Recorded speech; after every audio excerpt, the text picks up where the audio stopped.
आज जो क्वेश्चन हम करने वाले हैं ये हमारे टीएस गिरवाल की बुक का क्वेश्चन है इशू ऑफ शेयर चैप्टर से। अगर आपके इशू ऑफ शेयर चैप्टर के कंसेप्ट क्लियर नहीं है तो डिस्क्रिप्शन में जाओ, लिंक अवेलेबल है जहां पे मैंने इसे कंप्लीटली एक्सप्लेन करा है बहुत ही इजी वे में। वहां पे सीखो, समझो, जानो और सारे कंसेप्ट शेयर्स के, और फिर मेरे साथ यहाँ पे टीएस गिरवाल की एक्सरसाइज के क्वेश्चन को सॉल्व करो वन बाय वन। आज जो क्वेश्चन हम कर रहे हैं हमारी एक्सरसाइज का है क्वेश्चन नंबर 14। फटाफट से रीड करते हैं और इसे सॉल्व करते हैं। क्वेश्चन में हमें बताया गया है कि सुहानी लिमिटेड एक कंपनी है जो कि ऑथराइज्ड है कितने से, 45 लाख शेयर से, मतलब 45 लाख रुपीस अमाउंट से कह रहे हैं यहाँ पे फिलहाल।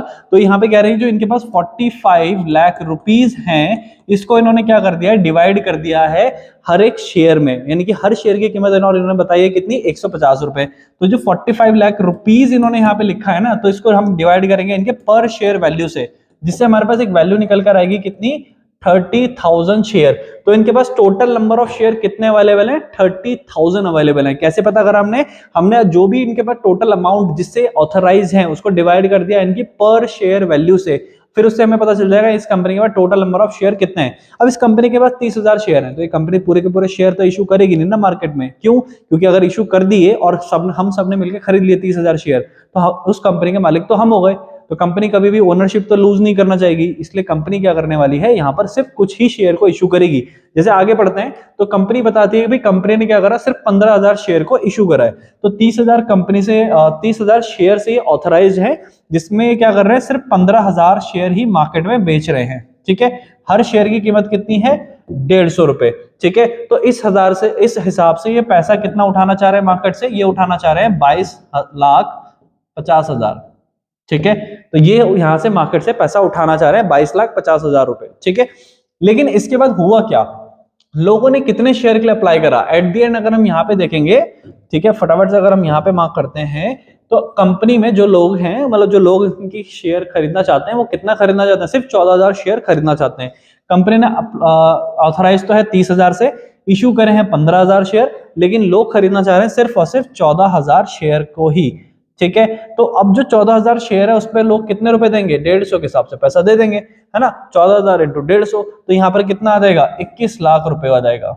ठीक है, तो लोग टोटल कितना पैसा देने वाले हैं, 21 लाख रुपए ही देने में इंटरेस्टेड है इस वक्त। तो अब हमें यहाँ पे एक बेसिक कंसेप्ट मिल गया। आगे कंपनी हमें बताएगा कि भाई फर्स्ट कॉल पे कितना पैसा आएगा, सेकंड कॉल पे कितना है, या एप्लीकेशन पे अलॉटमेंट पे कितना है ना। और एट द एंड यहाँ पे क्वेश्चन में एक बहुत इंटरेस्टिंग चीज है, बहुत इंपॉर्टेंट है जानना, जो कि यहाँ पे इन्होंने हमें जर्नल एंट्री पास करने के लिए नहीं कहा। ये कहते हैं हमें कि क्या करना है, prepare and extract of balance sheet. हमें क्या बनानी है, सुहानी लिमिटेड की बैलेंस शीट बनानी है, जो कि किसके अकॉर्डिंग होनी चाहिए, schedule 3 part 1 of the company act 2013। ये बैलेंस शीट बनाना इजी है, काफी बहुत ज्यादा मुश्किल नहीं है। तो बेसिक तरीके से हम यहाँ पे सीखेंगे, क्योंकि इस क्वेश्चन में कोई जनरल एंट्री नहीं है, डायरेक्टली हम बैलेंस शीट सीखने वाला है। ठीक है, तो फटाफट से हम चलते हैं बैलेंस शीट पे कि स्केड्यूल 3 पार्ट 1 कंपनी एक्ट के अंडर में जो 2013 है उसके अंडर में कैसे बनती है बैलेंस शीट, तो वो सीखते हैं। तो डेटा हमने कुछ यहाँ पे फिगर आउट कर लिया, इसी को हमें ध्यान में रखते हुए यहाँ पे बैलेंस शीट बनेगी।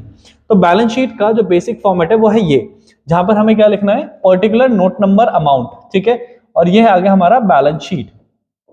ठीक है, बस इतना हमें ध्यान रखना है। और इसके बाद फिर बनेगा नीचे एक और फॉर्मेट छोटा सा, जिसमें बनेगा पर्टिकुलर अमाउंट, और इस फॉर्मेट का नाम देंगे हम यहाँ पे notes to account, notes to account. ठीक है, अभी हम क्या करने वाले हैं, अब यहाँ पे जो हमें इंपॉर्टेंट चीजें वो लिखने वाले हैं। पहले बैलेंस शीट वाले पार्ट पे आ जाओ, यहाँ पर हमें लिखना होगा equity and liabilities. Equity and liabilities का मतलब जो शेयर हम मार्केट से पैसा उठा रहे हैं वो क्या कहलाते हैं, शेयर इक्विटी, और एक तरह की हमारे लायबिलिटी भी है। ठीक है ना, चलो तो आगे देखते हैं। यहाँ पे लायबिलिटीज मतलब इसमें और भी लायबिलिटीज आती है बैलेंस शीट में, लेकिन शेयर हमारे लिए क्या एक तरह का इक्विटी है। ठीक है, इक्विटी में जो हमने पैसा उठाया है, ठीक है, इसमें एक हेडिंग आएगी, वो आएगी हमारे पास shareholder fund, shareholder fund, जिसमें हम डिटेल दिखाएंगे कि जो लोगों ने हमारे पास अप्लाई करा है, ठीक है ना, उनकी डिटेल दिखाएंगे। तो शेयर होल्डर, हमने शेयर बेचे, जिन्होंने खरीदे वो शेयर होल्डर, तो उनकी डिटेल दिखाएंगे भाई किसने कितना कितना पैसा किस चीज का दिया है। इसके बाद हमने यहाँ पे लिखा कैटेगरी 1A, कैटेगरी B। ठीक है, ए में हम क्या लिखते हैं यहाँ पे, शेयर कैपिटल। लोगों ने जो भी पैसा हमें दिया होगा वो शेयर कैपिटल में चला जाएगा। अगर लोगों ने हमें एडिशनल पैसा दिया होगा प्रीमियम के नाम का, तो वो कहां चला जाएगा, वो चला जाएगा रिजर्व्स एंड सरप्लस में। ठीक है, हो गया। अब इसके बाद हमें क्या दिखाना है, हमें दिखाना है नोट नंबर 1, नोट नंबर 2। ठीक है, नोट नंबर 1 और नोट नंबर 2, ठीक, इसमें हमें ध्यान रखना है।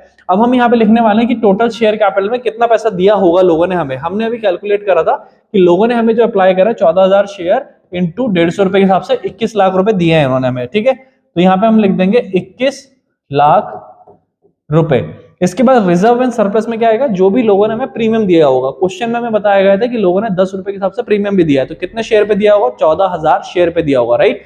तो जो कि कितने बनते हैं, 1,40,000 बनते हैं, ठीक है। जिससे कि टोटल अमाउंट कितना आ गया हमारे पास टोटल अमाउंट आ गया 22,40,000 रुपए आ गया। लेकिन अब एक प्रॉब्लम है, हमने यहाँ पे लिख तो दिया डायरेक्ट, लेकिन किसी ने सवाल पूछ लिया कि आप हमें डिटेल में बताओ कि 21 लाख रुपए कैसे आए, है ना। तो हमें डिटेल दिखानी पड़ती है, तो डिटेल के हमने डाला है यहाँ पे नोट नंबर 1। नोट नंबर 1 का काम कहाँ आएगा, उसके नीचे वाले फॉर्मेट में, जहां पे हमने हेडिंग दी है नोट्स टू अकाउंट। यहाँ पे हम लिखेंगे नोट नंबर 1 का 1, ठीक है। और यहाँ पे एक हेडिंग लिखेंगे ए, और उसके आगे लिखेंगे ऑथराइज्ड कैपिटल। हम यहाँ पे डिटेल दिखाने वाले हैं कि कितना कितना पैसा कैसे आया, ठीक है। ऑथराइज कैपिटल में हम यहाँ पे क्या दिखाएंगे, हम दिखाएंगे कि भाई जो हमारे पास पैसा आया वो कितना, हम कंपनी पहले हम दिखाएंगे ऑथराइज कैपिटल कि कंपनी कितने से ऑथराइज थी। तो कंपनी जो ऑथराइज थी वो थी 30,000 शेयर्स है, 30,000 शेयर्स ऑफ 150 ईच, ठीक है। यहां से अमाउंट कितना आएगा हमारे पास, 45 लाख आएगा। यानी कंपनी जो ऑथराइज है वो 45 लाख रुपीज से है, ठीक है। अब इसका हम लिखेंगे यहाँ पे पार्ट बी में हम यहाँ पे लिखने वाले हैं इशूड। कंपनी ने एक्चुअली कितने इशूड करे हैं, इशूड कैपिटल कंपनी ने जो इशू करी थी वो तो सिर्फ 15,000 शेयर करे थे 150 के हिसाब से, है ना। तो वो अमाउंट भी हम यहाँ पे फटाफट से लिख देते हैं। तो यहाँ पे आएगा हमारे पास 15,000 शेयर ऑफ 150 ईच। तो यहां पे कितना आ जाएगा हमारे पास, यह आ जाएगा हमारे पास अब 22,50,000 रुपए, ठीक। लेकिन इसके बाद आएगा थर्ड में हमने क्या दिखाना है, थर्ड में हम दिखाते हैं भाई कंपनी ऑथराइज इतने से थी, इशू इतने करे, यानी कि लोगों से पैसा मांग रही थी 22,50,000 रुपए, लेकिन लोगों ने कितना सब्सक्राइब करा, लोगों ने कितने के लिए अप्लाई करा, ठीक है। सब्सक्राइब्ड एंड पेड अप, इसे बोलते हैं subscribed and paid up. Subscribe का मतलब कितने उन्होंने मांगे और कितना फाइनल पैसा उन्होंने दिया। तो उन्होंने सारे ही पैसा दिया था, क्वेश्चन में मेंशन था कि सारा पैसा ड्यूली रिसीव्ड हो चुका है, ठीक है। तो अभी हम यहाँ पे क्या लिखने वाले हैं, अब लिखने वाले हैं हम हमारे नंबर ऑफ शेयर्स जो लोगों ने अप्लाई करे, 14,000 इंटू कितना शेयर्स ऑफ 150 ईच। तो इससे हमारे पास कितने रुपए आ गए, इससे हमारे पास आए थे 21 लाख रुपए, ठीक है। बस हो गया, यहां तक तो हमने क्या करा, हमने पहली डिटेल बता दी। किसकी बता दी हमने पहली डिटेल,